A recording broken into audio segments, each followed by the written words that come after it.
ఇంకొక breaking news అందుతుంది sir.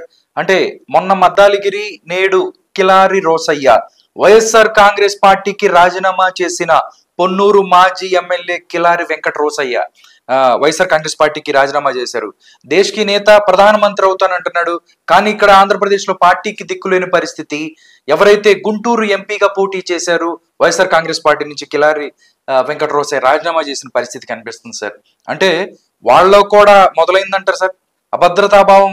ఏం చేస్తున్నాడు పిచ్చోడు, ఏం చేస్తున్నాడు తెలియక వీళ్ళు కూడా భయపడే పరిస్థితి. ఎందుకంటే కిలారి రోసయ్య ఉమారెడ్డి వెంకటేశ్వర్లు ఎవరైతే ఉన్నారో స్వయం ఆయన కల్లుడు, దాంతో పాటు ఈయనకు కూడా చాలా దగ్గర వ్యక్తి, పార్టీలో నమ్మకస్తుగా కూడా పనిచేశారు. ఈ రోజు రాజీనామా చేశారు.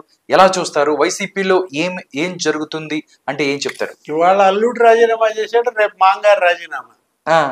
ఇది ఉమారెడ్డి వెంకటేశ్వర్లు రేపు పొద్దున వైసీపీకి రాజీనామా చేయబోతున్నాడు. అవునా? ఎందుకని? ఇవాళ ఎమ్మెల్సీ. ఓకే, ఆయన ఎమ్మెల్సీగా ఉంటే ఆయన్ని కాదని లేళ్లప్పిరెడ్డికి నువ్వు cabinet rank. Senior most MLC ఎవరు? ఇప్పుడు పార్లమెంట్ మెంబర్ గా పనిచేశాడు ఉమారెడ్డి వెంకటేశ్వర్లు. అవును, కేంద్ర మంత్రిగా పనిచేశాడు. అతను లోక్సభ, అసెంబ్లీ, కౌన్సిల్ అన్ని ఉన్నటువంటి ఒక సీనియర్ పొలిటీషియన్ ఉమారెడ్డి వెంకటేశ్వర్లు కాదని ఎవరిని శాసన మండలి వైఎస్ఆర్ పక్ష నేతగా పెట్టాడు? లేళ్లప్పిరెడ్డిని పెట్టాడు. అంటే 2 హత్య కేసులు ఉన్నాడు, నీకు క్యాబినెట్ ర్యాంకా? మరి మనస్తాపం ఉంటుంది కదా ఎవరికి? ఉమారెడ్డి వెంకటేశ్వర్లకైనా కూడా ఇంతకన్నా అవమానం ఏం కావాలా? అవును. ఇప్పుడు ఉమారెడ్డి వెంకటేశ్వర్లు ఇవాళ వైఎస్ఆర్ కాంగ్రెస్ పార్టీ మేనిఫెస్టోలు రాసిందే ఆయన. ఆ మేనిఫెస్టో అంటే ఇంకోటి గుర్తొచ్చుంది. ఏది? కరెక్ట్ గా మేనిఫెస్టో మీటింగ్ అప్పుడే ఇక్కడ వివేకానంద రెడ్డి హత్య. అవును సార్, అవును అవును. ఆ మేనిఫెస్టో కమిటీలో ఎవరున్నారు? ఉమారెడ్డి వెంకటేశ్వర్లే ఉన్నారు. అవును. అజయ్ కల్లం వీళ్ళంతా కింద కూర్చుని ఉన్నప్పుడు ఆయన ఇప్పుడే పైనుంచి ఫోన్ వచ్చింది. ఎవరికి? మేడం పిలిచారు.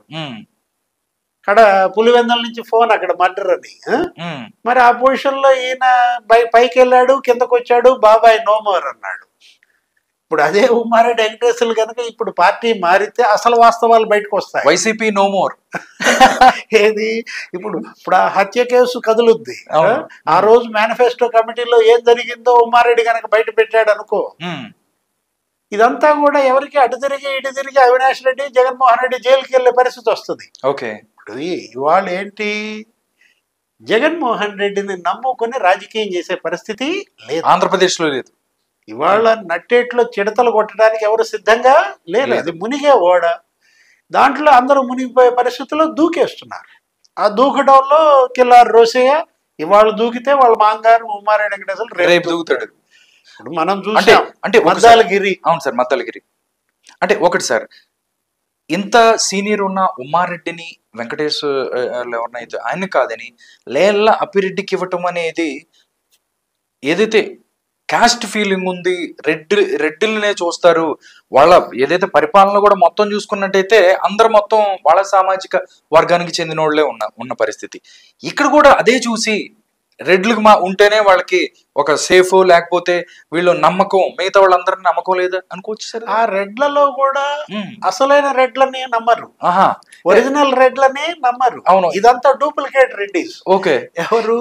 ఇప్పుడు ఈ పదవులు ఇచ్చే వాళ్ళంతా కూడా ఇవాళ రెడ్డి సామాజిక వర్గం తీవ్రంగా ద్వేషించింది. అవును, అంటే ఎలక్షన్ లో కూడా వాళ్ళ ఓట్ బ్యాంక్ కూడా మనం చూసుకున్నట్టయితే టీడీపీ వైపు వచ్చింది అని కూడా మాట్లాడుకుంటాం. ఎందుకంటే ఆ కోటంరెడ్డి శ్రీధర్ రెడ్డి, రాజశేఖర్ రెడ్డి వీర భక్తుడు, అతన్ని ఏం చేశారో మనం చూసాం.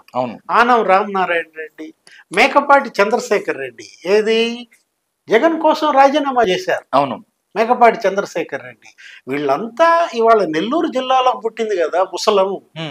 నెల్లూరులో పుట్టిన ముసలం వైఎస్ఆర్ కాంగ్రెస్ పార్టీని మొత్తం భూస్థాపితం చేసింది అన్నమాట. ఇంకా ఏముంది? ఇంకా ఏమీ లేదు. ఇక ఎవరికన్నా ఉన్నా 2-3 వాళ్ళు దూకేయటమే అన్నమాట. ఇప్పుడు లేళ్ల అప్పిరెడ్డిని నువ్వు మరి కౌన్సిల్ నాయకుడిగా చేసావంటే అక్కడ పార్లమెంట్ లో అక్కడ విజయసాయి రెడ్డి, నెక్స్ట్ సుబ్బారెడ్డి, మిథున్ రెడ్డి అంతే కదా. అంటే ఏంటి మీరు ఇచ్చే సంకేతం? ఎంత నేరం చేస్తే అంత గొప్ప పదవి ఇస్తావా?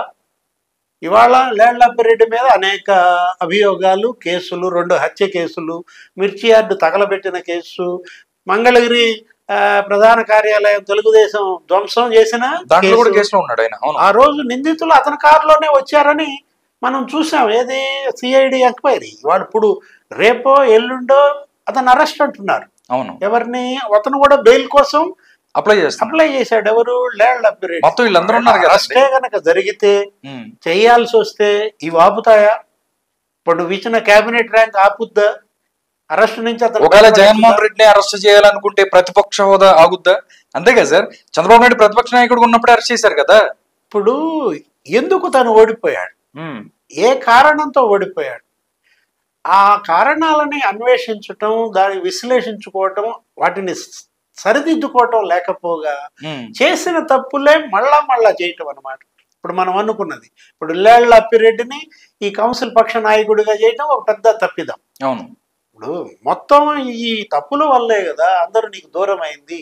ఇవాళ పార్టీకి నాయకులు దూరం అయ్యారు, కార్యకర్తలు దూరం అయ్యారు, చివరికి నీ కుటుంబంలో నీ సొంత చెల్లెళ్ళు, తల్లే దూరం అయిపోయిన పరిస్థితుల్లో